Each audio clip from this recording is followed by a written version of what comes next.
नमस्कार मंडळी, वारी गणेशाची मध्ये आपलं स्वागत। घरोघरली गल्ली बोळात गणपती बाप्पा विराजमान झाले।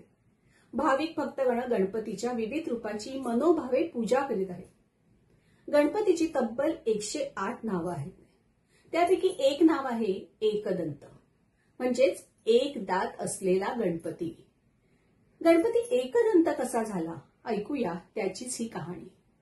गणेश पुराणानुसार एकदा ऋषी परशुराम 21 वेळा पृथ्वी निश्चत्रिय करून भगवान शंकरांना भेटण्यासाठी कैलास पर्वतावर आले। त्यावेळी द्वाररक्षक गणेशाने त्यांना अडवलं, कारण भगवान शंकर आणि माता पार्वती तपश्चर्या करीत होते।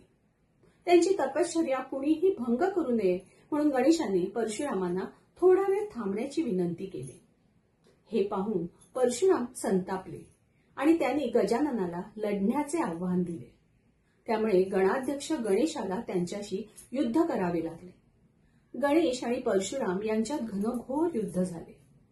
गणेश परशुरामाचा प्रत्येक हल्ला निष्फळ करीत राहिला।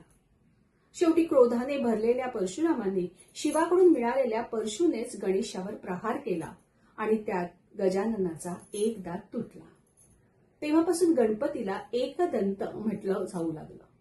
आणखी अशी एक आख्यायिका प्रचलित आहे की एकदा कार्तिकेय आपल्या कामात मग्न होता आणि लहान गणपती त्याच्या कामात वारंवार अडथळे निर्माण करत होता।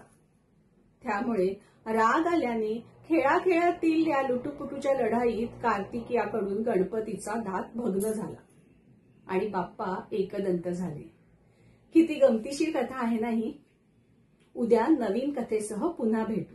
तोपर्यंत गणपती बाप्पा मोरया।